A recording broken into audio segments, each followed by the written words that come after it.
"Which way did we come?" he asked, looking from one road to the other. "I'm turned around." "Standfast is that way, sir." Egg pointed. "That's for us, then. We could be back by evenfall, but not if we sit here all day counting flies." He touched Thunder with his heels and turned the big destrier toward the left-hand fork. Egg put his floppy hat back on and tugged sharply at Maester's lead. The mule left off cropping at the devil grass and came along without an argument for once. He's hot as well, Dunk thought, and those wine casks must be heavy. The summer sun had baked the road as hard as brick. Its ruts were deep enough to break a horse's leg, so Dunk was careful to keep Thunder to the higher ground between them. He had twisted his own ankle the day they left Dosk, walking in the black of night when it was cooler. A knight had to learn to live with aches and pains, the old man used to say. "Aye, lad, and with broken bones and scars. They're as much a part of knighthood as your swords and shields." If Thunder were to break a leg, though, well, a knight without a horse was no knight at all. Egg followed 5 yards behind him, with Maester and the wine casks. The boy was walking with one bare foot in a rut and one out, so he rose and fell with every step. His dagger was sheathed on one hip, his boots slung over his backpack, his ragged brown tunic rolled up and knotted around his waist. Beneath his wide-brimmed straw hat, his face was smudged and dirty, his eyes large and dark. He was 10, not quite 5 feet tall. Of late he had been sprouting fast, though he had a long way to go before he'd be catching up to Dunk. He looked just like the stable boy he wasn't, and not at all like who he really was. The dead men soon disappeared behind them, but Dunk found himself thinking about them all the same. The realm was full of lawless men these days. The drought showed no signs of ending, and small folk by the thousands had taken to the roads, looking for some place where the rain still fell. Lord Bloodraven had commanded them to return to their own lands and lords, but few obeyed. Many blamed Bloodraven and King Aerys for the drought. It was a judgment from the gods, they said, for the kinslayer is accursed. If they were wise, though, they did not say it loudly. "How many eyes does Lord Bloodraven have?" ran the riddle Egg had heard in Old Town. 1,000 eyes and 1. 6 years ago in King's Landing, Dunk had seen him with his own 2 eyes, as he rode a pale horse up the street of steel with 50 ravens' teeth behind him. That was before King Aerys had ascended to the Iron Throne and made him the Hand, but even so he cut a striking figure, garbed in smoke and scarlet with Dark Sister on his hip. His pallid skin and bone-white hair made him look a living corpse. Across his cheek and chin spread a wine-stained birthmark that was supposed to resemble a red raven, though Dunk only saw an odd-shaped blotch of discolored skin. He stared so hard that Bloodraven felt it. The king's sorcerer had turned to study him as he went by. He had one eye, and that one red. The other was an empty socket, the gift Bittersteel had given him upon the red grass field. Yet it seemed to Dunk that both eyes had looked right through his skin, down to his very soul. Despite the heat, the memory made him shiver. "Sir?" Egg called. "Are you unwell?" "No," said Dunk. "I'm as hot and thirsty as them." He pointed toward the field beyond the road, where rows of melons were shriveling on the vines. Along the verges, goats' heads and tufts of devil grass still clung to life, but the crops were not faring near as well. Dunk knew just how the melons felt. Sir Arlen used to say that no hedge knight need ever go thirsty. "Not so long as he has a helm to catch the rain in. Rainwater is the best drink there is, lad." The old man never saw a summer like this one, though. Dunk had left his helm at Standfast. It was too hot and heavy to wear, and there had been precious little rain to catch in it. What's a hedge knight to do when even the hedges are brown and parched and dying? Maybe when they reached the stream he'd have a soak. He smiled, thinking how good that would feel, to jump right in and come up sopping wet and grinning, with water cascading down his cheeks and through his tangled hair and his tunic clinging sodden to his skin. Egg might want a soak as well, though the boy looked cool and dry, more dusty than sweaty. He never sweated much. He liked the heat. In Dorne he went about bare-chested and turned brown as a Dornishman. It is his dragon blood, Dunk told himself. Who ever heard of a sweaty dragon? He would gladly have pulled his own tunic off, but it would not be fitting. A hedge knight could ride bare naked if he chose. He had no one to shame but himself. It was different when your sword was sworn. When you accept a lord's meat and mead, all you do reflects on him, Sir Arlen used to say. Always do more than he expects of you, never less. Never flinch at any task or hardship, and above all, never shame the lord you serve. At Standfast, meat and mead meant chicken and ale, but Sir Eustace ate the same plain fare himself. Dunk kept his tunic on and sweltered. Sir Bennis of the Brown Shield was waiting at the old plank bridge. "So you come back," he called out. "You were gone so long I thought you run off with the old man's silver." Bennis was sitting on his shaggy garron, chewing a wad of sour leaf that made it look as if his mouth was full of blood. "We had to go all the way to Dosk to find some wine," Dunk told him. "The Krakens raided Little Dosk. They carried off the wealth and women and burned half of what they did not take." "That daggone Greyjoy wants for hanging," Bennis said. "Aye, but who's to hang him? You see old Pinch-Bottom Pate?" "They told us he was dead. The Iron Men killed him when he tried to stop them taking off his daughter." "Seven bloody hells!" Bennis turned his head and spat. "I seen that daughter once. Not worth dying for, you ask me.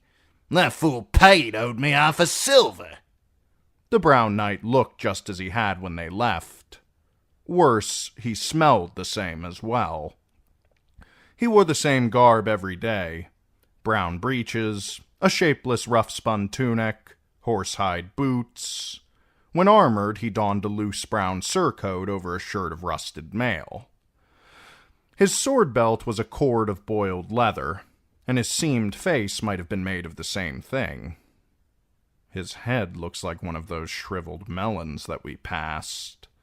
Even his teeth were brown, under the red stains left by the sour leaf he liked to chew. Amidst all that brownness, his eyes stood out. They were a pale green, squinty small, close set, and shiny bright with malice. "Only 2 casks," he observed. "So useless wanted 4. "We were lucky to find 2, said Dunk. "The drought reached the arbor, too. We heard the grapes are turning into raisins on the vines, and the Iron Men have been pirating." "Sir?" Egg broke in. "The water's gone." Dunk had been so intent on Bennis that he hadn't noticed. Beneath the warped wooden planks of the bridge, only sand and stones remained. That's queer. The stream was running low when we left, but it was running. Bennis laughed. He had 2 sorts of laughs. Sometimes he cackled like a chicken, and sometimes he brayed louder than Egg's mule. This was his chicken laugh. "Dried up while you was gone, I guess. A drought'll do that." Dunk was dismayed. "Well, I won't be soaking now." He swung down to the ground. What's going to happen to the crops? Half the wells in the Reach had gone dry, and all the rivers were running low, even the Blackwater Rush and the mighty Mander. "Nasty stuff, water," Bennis said. Drank some once, and it made me sick as a dog. Wine's better.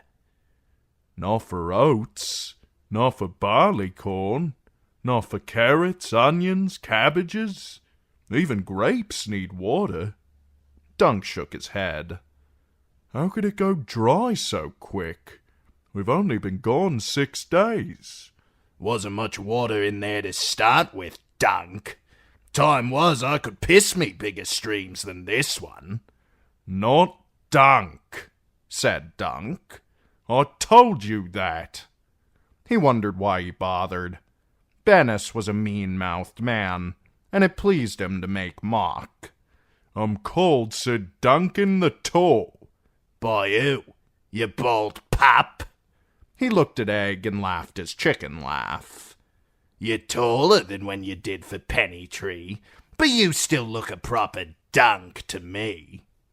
Dunk rubbed the back of his neck and stared down at the rocks. What should we do? Fetch home the wines and tell Sir Useless his stream's gone dry. The Standfast well still draws. He won't go hungry. Don't call him useless. Dunk was fond of the old knight. You sleep beneath his roof. Give him some respect. You respect him for the both of us, Dunk, said Bennis. I'll call him what I will. The silvery gray planks creaked heavily as Dunk walked out onto the bridge, to frown down at the sand and stones below. A few small brown pools glistened amongst the rocks, he saw, none larger than his hand. Dead fish, there and there, see? The smell of them reminded him of the dead men at the crossroads. I see them, sir, said Egg. Dunk hopped down to the stream bed, squatted on his heels, and turned over a stone. Dry and warm on top, moist and muddy underneath. The water can't have been gone long. Standing, he flicked the stone sidearm at the bank, where it crushed through a crumbling overhang in a puff of dry brown earth. The soil's cracked along the banks, but soft and muddy in the middle. Those fish were alive yesterday. Dunk the Lunk, Pennytree used to call you, I recall. Sir Bennis spat a wad of sour leaf onto the rocks. It glistened red and slimy in the sunlight. Lunks shouldn't try and think. Their heads is too bloody thick for such. Dunk the Lunk, thick as a castle wall. From Sir Arlen the words had been affectionate. He had been a kindly man, even in his scolding. In the mouth of Sir Bennis of the Brown Shield they sounded different. Sir Arlen's 2 years dead, Dunk said, and I'm called Sir Duncan the Tall. He was sorely tempted to put his fist through the brown knight's face and smash those red and rotten teeth to splinters. Bennis of the Brown Shield might be a nasty piece of work, but Dunk had a good 1.5 feet on him, and 4 stone as well. He might be a lunk, but he was big. Sometimes it seemed as though he'd thumped his head on half the doors in Westeros, not to mention every beam in every inn from Dorne up to the neck. Egg's brother Aemon had measured him in Old Town, and found he lacked an inch of 7 feet. But that was half a year ago. He might have grown since. Growing was the one thing that Dunk did really well, the old man used to say. He went back to Thunder and mounted up again. Egg, get on back to Standfast with the wine. I'm going to see what's happened to the water. Streams dry up all the time, said Bennis. I just want to have a look. Like how you looked under that rock? Shouldn't go turning over rocks, Lunk. Never know what might crawl out. We got us nice straw pallets back at Standfast. There's eggs more days than not, and not much to do but listen to Sir Useless go on about how great he used to be. Leave it be, I say. The stream went dry, that's all. Dunk was nothing if not stubborn. Sir Eustace is waiting on his wine, he told Egg. Tell him where I went. I will, sir. Egg gave a tug on Maester's lead. The mule twitched his ears, but started off again at once.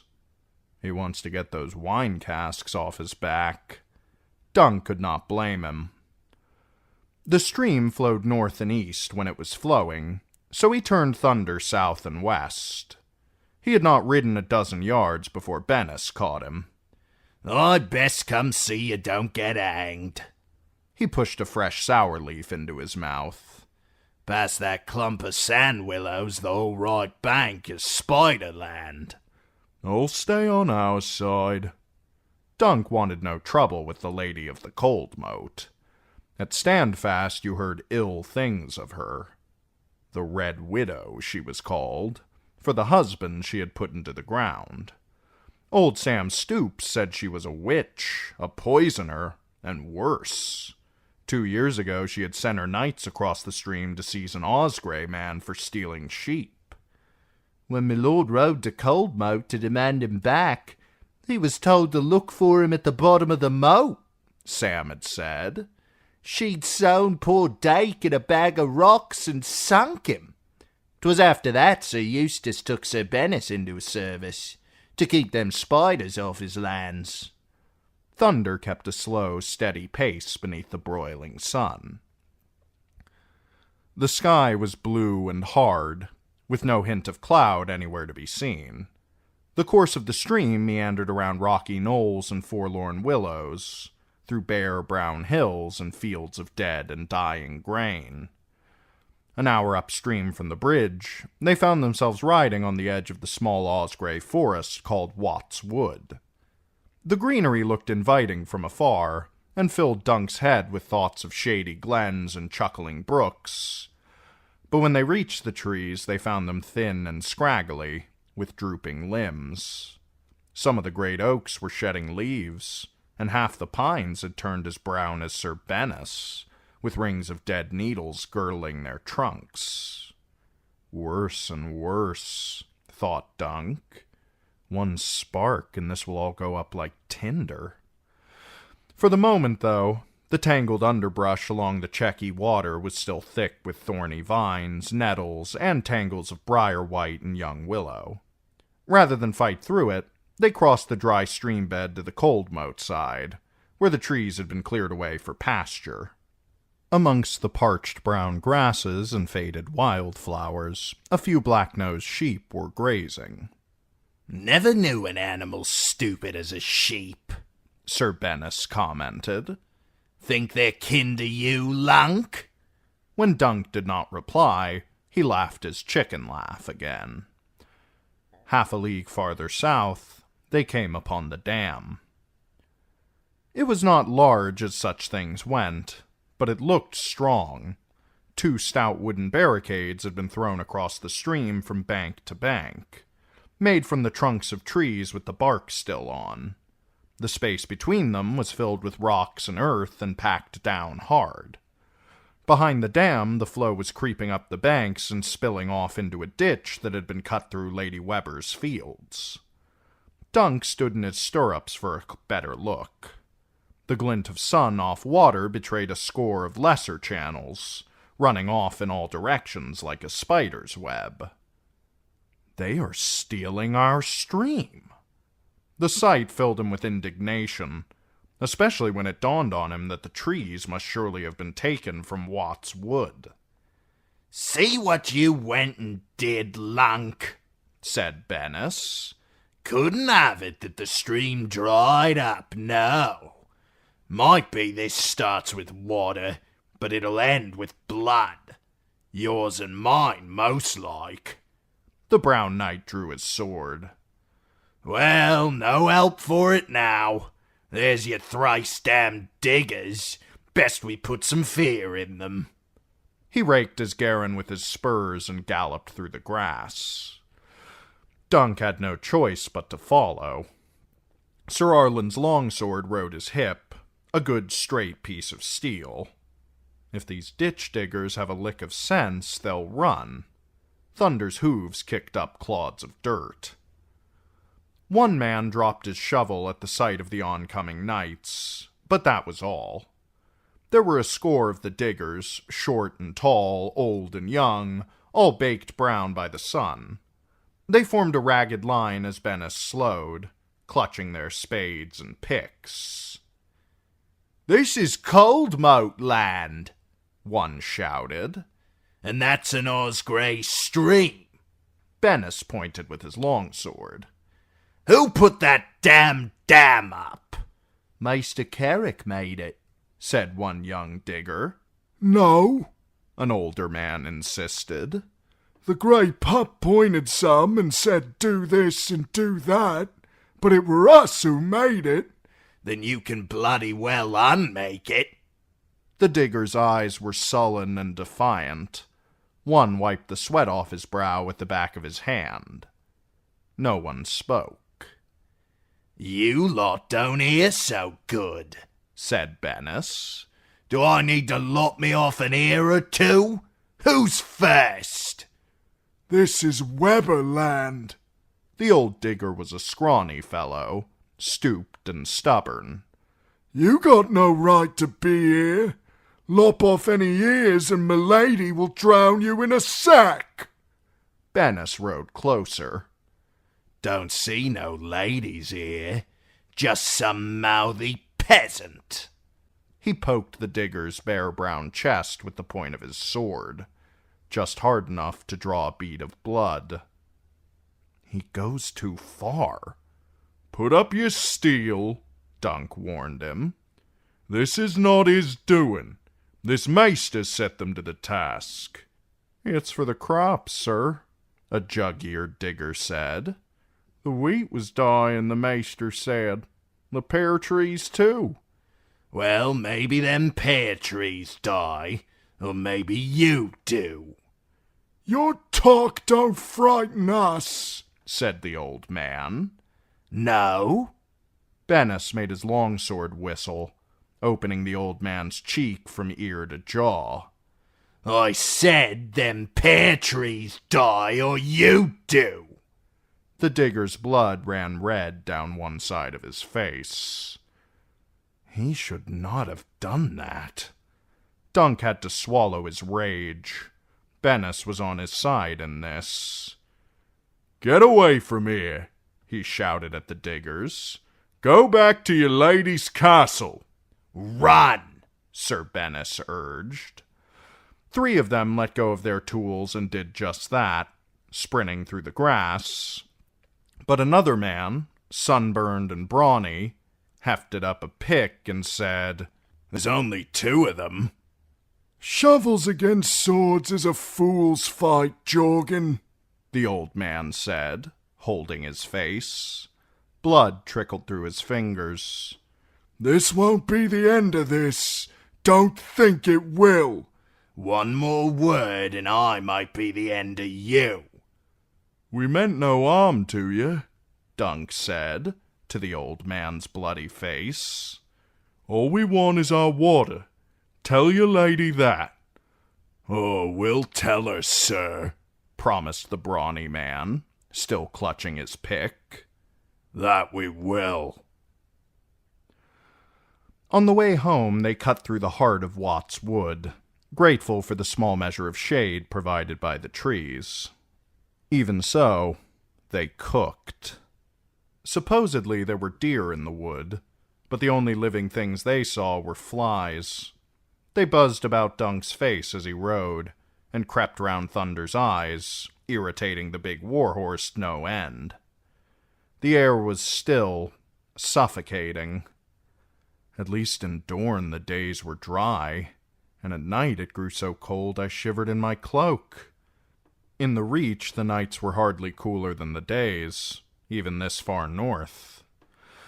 When ducking down beneath an overhanging limb, Dunk plucked a leaf and crumpled it between his fingers. It fell apart like 1,000-year-old parchment in his hand. "There was no need to cut that man," he told Bennis. "A tickle on the cheek was all it was, to teach him to mind his tongue. I should have cut his bloody throat for him. Only then the rest would have run like rabbits and we'd have had to ride down the lot of them. You'd kill 20 men? Dunk said, incredulous. 22. That's 2 more in all your fingers and your toes, lunk. You have to kill them all, else they go telling tales. They circled round a deadfall. We should have told Sir Useless the drought dried up his little pissant stream. Sir Eustace! You would have lied to him. Aye, and why not? Who's to tell him any different? The flies? Bennis grinned a wet, red grin. Sir Useless never leaves the tower except to see the boys down in the blackberries. A sworn sword owes his lord the truth. There's truths and truths, lunk. Some don't serve. He spat. The gods make droughts. A man can't do a bloody buggerin' thing about the gods. The Red Widow, though. We tell Useless that bitch dog took his water, he'll feel honor bound to take it back. Wait and see. He'll think he's got to do something. He should. Our small folk need that water for their crops. Our small folk? Sir Bennis brayed his laughter. Was I off having a squat when Sir Useless made you his heir? How many small folk you figure you got? 10? And that's counting Squinty Jane's half-wit son that don't know which end of the axe to hold. Go make knights of every one, and we'll have half as many as the widow. And never mind her squires and her archers and the rest. You'd need both hands and both feet to count all them, and your bald-head boy's fingers and toes too. I don't need toes to count. Dunk was sick of the heat, the flies, and the Brown Knight's company. He may have ridden with Sir Arlen once, but that was years and years ago. The man has grown mean and false and craven. He put his heels into his horse and trotted on ahead, to put the smell behind him.